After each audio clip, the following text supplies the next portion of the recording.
CA final December 2021 exam, all India first rank Surat की Radhika Beriwala India topper के साथ आज हम बात करते हैं। देखते हैं कि सूरत से राधिका बेरीवाला ने सीए फाइनल में सिर्फ इंडिया फर्स्ट नहीं किया है, वैसे सिर्फ नहीं, बहुत बड़ी बात है, ऑल इंडिया में आज तक के सीए फाइनल के न्यू सिलेबस के हाईएस्ट मार्क्स स्कोर करके एक बेंचमार्क स्थापित किया है। 640 marks out of 800, amazing score. So Radhika Beriwala, many many congratulations and welcome. कैसे पता चला, क्या रहा experience, India first rank CA final? मेरे पापा और मेरे भाई को बहुत कॉन्फिडेंस था कि फर्स्ट 3 में आएगा, और उन्हें पता था कि प्रेसिडेंट का कॉल आता है फर्स्ट 3 में आने पे, तो उन्होंने मेरा फ़ोन रख लिया था। I was not so much confident. तो जैसे ही कॉल आया वो लोग सब आए मेरे रूम तक। इस बार कॉल भी वो लोगों ने ही अटेंड किया, और फिर उन्होंने आपको कॉल किया पापा ने, and you also confirmed it. फिर उसके बाद तो बहुत ज़्यादा एकदम सेलिब्रेशन अलग ही लेवल हो गया था, and then we all were enjoying. Radhika, आपने जैसे भी कहा कि फैमिली को काफ़ी कॉन्फिडेंस था कि आप इंडिया टॉप 3 में आ सकते हैं, तो स्टूडेंट्स सोचेंगे ऐसे कैसे, या सीए फाइनल में तो लोगों को पास होने का भी कई बार रहता है। सो क्या इंस्पिरेशन था या क्या आपके लिए बैकग्राउंड रहा जो आप ऐसे एक्सपेक्ट, आपकी फैमिली या आप में भी कहीं एक वो रहा होगा कि हाँ मैं कर सकती हूँ अच्छा इसमें? हाँ, मेरा सीए इंटरमीडिएट में भी AIR 2 आया हुआ है। आपके गाइडेंस में मैंने पढ़ाई की है पूरे सीए की, और भी और मेरा एकेडमिक बैकग्राउंड भी अच्छा रहा है।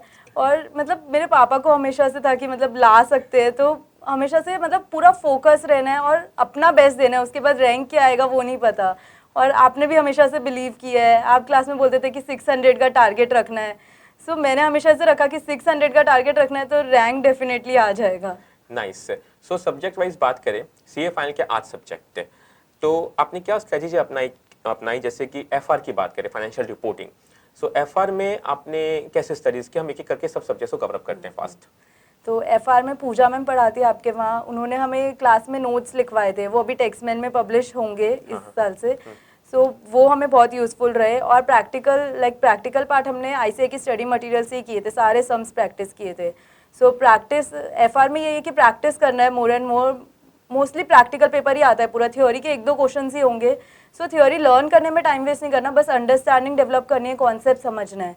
तो इस सब्जेक्ट से हम शुरू भी कर सकते हैं सीए फाइनल की स्टडीज़, बिकॉज बहुत ही लॉजिकल सब्जेक्ट है और इंडेस आ रहा है न्यू स्कीम में, तो it is very helpful to start. एक साथ पूरा एफआर कंप्लीट किया था कि कैसे कवर अप किया था? नहीं, एफआर को फेजेस में डिस्टिंग्विश किया था। फर्स्ट फेज में इजी इंडेसेस, स्मॉल छोटे छोटे इंडेसेस जो है एसेट के टाइप के, वो सब कवर कर लेते हैं। फिर सेकेंड फेज में बहुत ही जो इंपॉर्टेंट इंडेस है, फाइनेंशियल इंस्ट्रूमेंट्स और बिजनेस कॉम्बिनेशन, CFS, ये सब किया था। और थर्ड में बचे वाले foreign exchange and employ benefits and ये सब। मतलब बेसिकली आपने कंटिन्यूअस स्टडीज चालू रखी होगी। उससे बहुत कनेक्ट रहा वो सब्जेक्ट, कभी भी लिंक नहीं टूटी उस सब्जेक्ट की।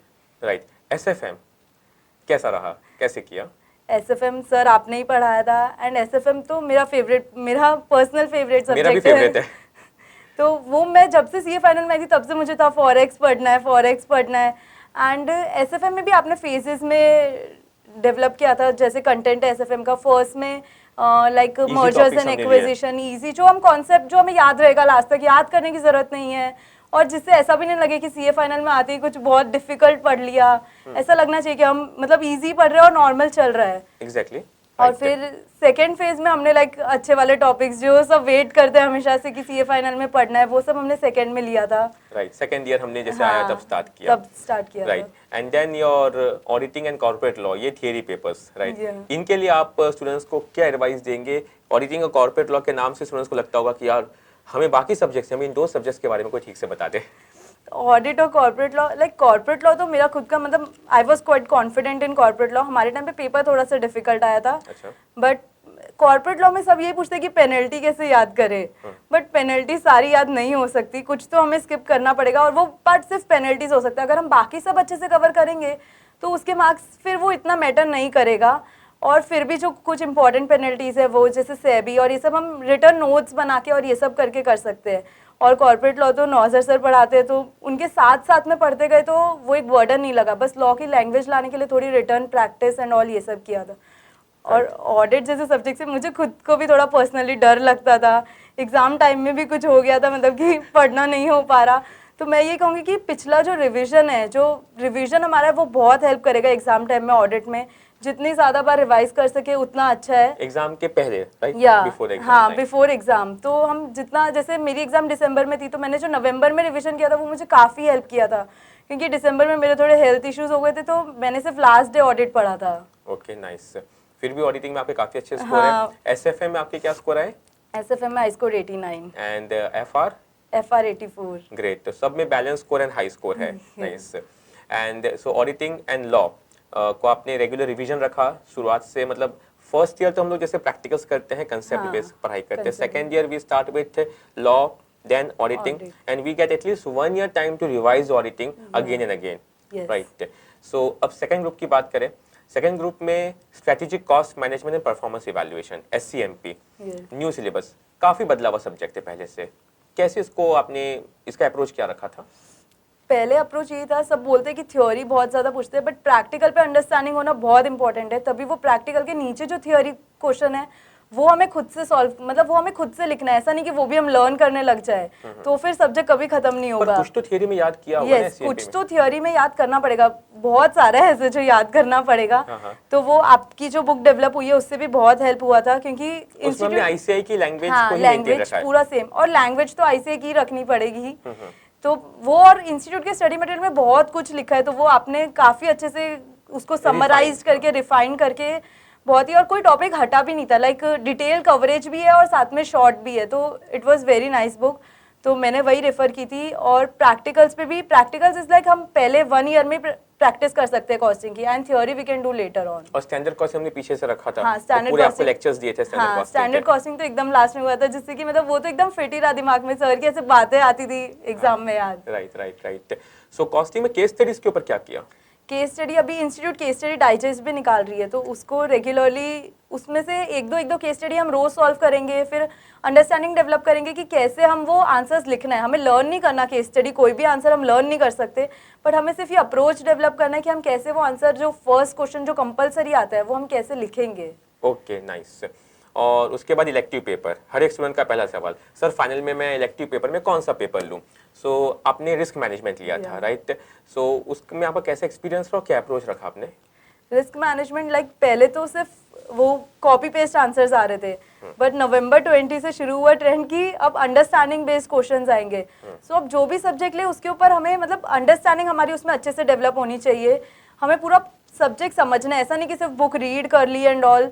तो अब हमें पूरा सब्जेक्ट समझना है और साथ में पास्ट पेपर्स, एमटीपीज, ये सब पे भी फोकस तो करना रिस्क है। मैनेजमेंट के लिए आपने ICAI का जो मटेरियल है उसके अलावा और भी कोई रिसोर्स से कुछ पढ़ा था कि कैसे आपके कंटेंट क्या कवर अप किया था? आप एग्जाम में क्या लेकर गए थे? मैं एग्जाम में लिमिटेड बुक्स ही लेके गई थी, लोग बहुत सारा भर भर के लेके आते हैं बट वो कोई काम नहीं आता। या तो एक तो इंस्टीट्यूट की मटेरियल जो है वो तो ऑफ कोर्स बहुत इंपॉर्टेंट है, और इसके अलावा पास्ट पेपर्स और एमटीपीज ये सब का कंपाइलर मैंने तो खुद से ही बनाया था, तो मैं वही लेके गई थी। और एक, हैंड रिटन बनाया था कि बुक नहीं, के वो पेजेस? बुक के पेजेस और उसको स्पाइरल करवा के, लाइक पास्ट पेपर्स का प्रिंट निकलवा के, एमटीपीज का प्रिंट निकलवा के उनका स्पाइरल बना के। ठीक है। और उसके आगे इंडेक्स एक था, डेवलप करना पड़ा, और एक ICAI की जो स्टडी मटेरियल होती है उसका भी एक इंडेक्स लेके गई थी मैं साथ में। Index for the purpose of reference to the Yes. Pages. और इंडेक्स भी बहुत अच्छा होगा अगर आप अल्फाबेटिकली इंडेक्स बना ले, बिकॉज उससे सर्चिंग बहुत ही ईजी हो जाती है अगर एग्जाम में हमें पता है कि कोई क्वेश्चन मिलेगा या नहीं मिलेगा। अल्फाबेटिकली आपने इंडेक्स में, सो ये भी अच्छी बात है। नेक्स्ट, अब बात करते हैं अपने दो main paper, direct tax, indirect taxes.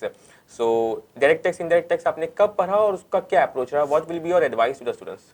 Direct और इनडायरेक्ट टैक्सेस तो लास्ट के 5 to 6 months, like third year of preparation जब शुरू होती है तब पढ़ा था, बिकॉज उसके अंदर बहुत सारे अमेंडमेंट्स, और फाइनेंस एक्ट जब आएगा उसी के बाद हम पढ़ सकते हैं। बिल्कुल।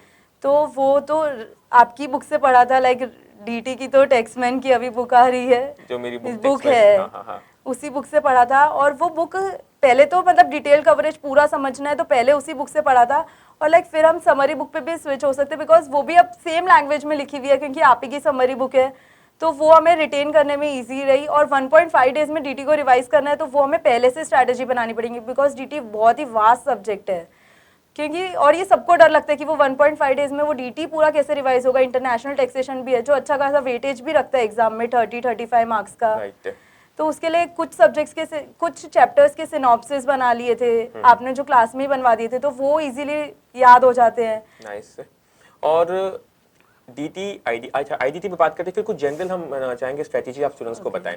आईडीटी में आईडीटी तो प्रमोद सर ने पढ़ाया था, सो इट वाज ऐसे की स्टडी मटेरियल भी बहुत अच्छी है, और कस्टम्स के लिए तो सर ने हमें हैंड रिटन नोट्स भी बनवाए थे, तो मैंने पूरे कस्टम्स के हैंड रिटन नोट्स बनाए थे, तो मेरा कस्टम्स बहुत इजीली रिवाइज हो गया था आईडीटी के पेपर वाले दिन, तो मैं जीएसटी को अप्रोप्रिएट टाइम दे पाई। और जीएसटी में मेरी एक पर्टिकुलर एडवाइस है कि वो जो थर्ड मॉड्यूल होती है ना जीएसटी की, जिसमें असेसमेंट, अपील्स, पेनल्टीज, ये सब जो चैप्टर्स होते हैं ये भी करके जाने होते हैं, इनकी वजह से स्कोर में डिफरेंस आता है। बिल्कुल। सब How much you first scored in second IDT? 90 marks. 90 marks in IDT. That's a huge score. Great. And direct taxes?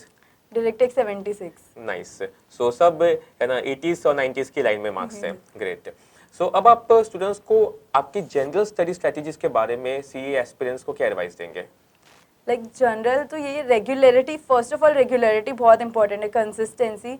हमें रोज 2-3 घंटे स्टार्टिंग में पढ़ते रहना है, ऐसा नहीं कि कभी भी फ्लो टूट गया, और जो टारगेट रखा है उसे अचीव करना है। और मेरा जब AIR2 आया था तब लोग मुझसे पूछते थे कि मतलब सिर्फ पढ़ते हो, कुछ और नहीं करते, ऐसा कुछ नहीं है।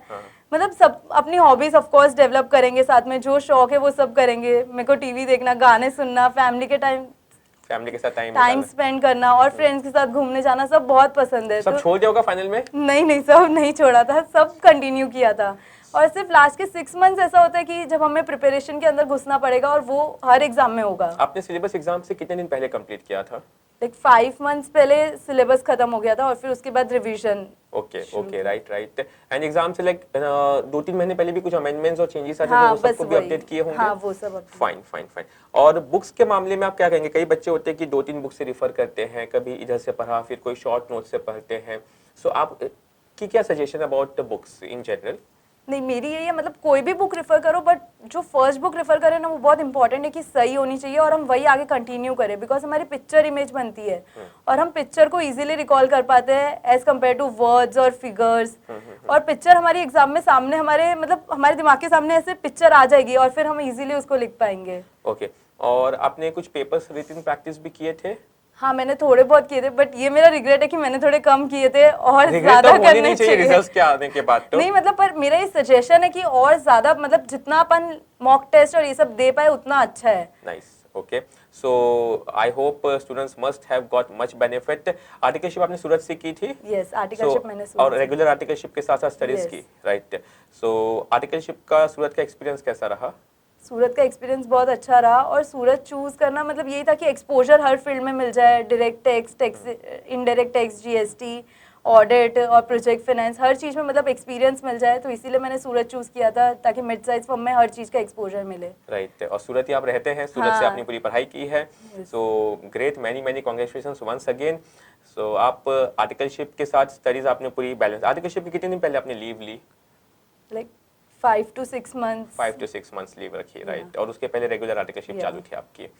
नाइस। अच्छा, आपने रिटर्न नोट्स सब सब्जेक्ट्स में कितने बनाए या बिल्कुल नहीं बनाए? क्या रिटर्न नोट्स के बारे में क्या कहेंगे आप? नहीं, जो भी टॉपिक ज़्यादा डिफिकल्ट लगता है, ऐसा लगता है कि बहुत ही डिटेल में है और बहुत ज़्यादा हो रहा है, तो उसके मैंने रिटर्न नोट्स बना लेते जिससे कि वो इजीली रिवाइज हो पाए। हर सब्जेक्ट में कुछ चैप्टर्स के बनाए, कुछ के नहीं बनाए, कुछ डायरेक्टली बुक से भी पढ़ा, क्योंकि सब रिटर्न नोट्स भी नहीं बन सकता, उसमें भी टाइम लगता है। राइट।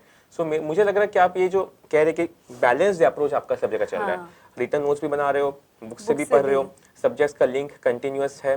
तो जो कुछ स्टूडेंट्स कि भाई एक ही सब्जेक्ट एक बार में कंप्लीट कर दिया या फिर सब्जेक्ट वाइज खाली किया, सो एक रेगुलर एक सिस्टम में पढ़ने का आपको क्या बेनिफिट लगता है?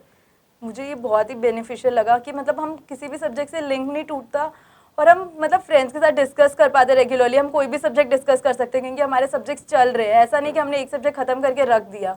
और ये बहुत ही सेल्फ डिसिप्लिन अगर कोई बच्चे होंगे तो वो लोग ऑफ कोर्स क्रैक कर लेंगे वो सब्जेक्ट वाइज अप्रोच भी, बट जो नॉर्मल क्राउड है उनके लिए काफ़ी डिफिकल्ट हो जाता है। और मेरे भी कुछ फ्रेंड्स हैं मतलब जो लेते हैं, तो वो बोलते हैं कि मतलब ऐसे खुद से पूरा मैनेज करना पड़ेगा वरना। हाँ, राइट। और बाकी पूरा एक्सपीरियंस जो सीए का था, वो ओवरऑल जो आपकी जर्नी रही, how you felt after like कि सीए अब आगे का क्या प्लान है और कैसी जर्नी रही इन ब्रीफ 1 मिनट?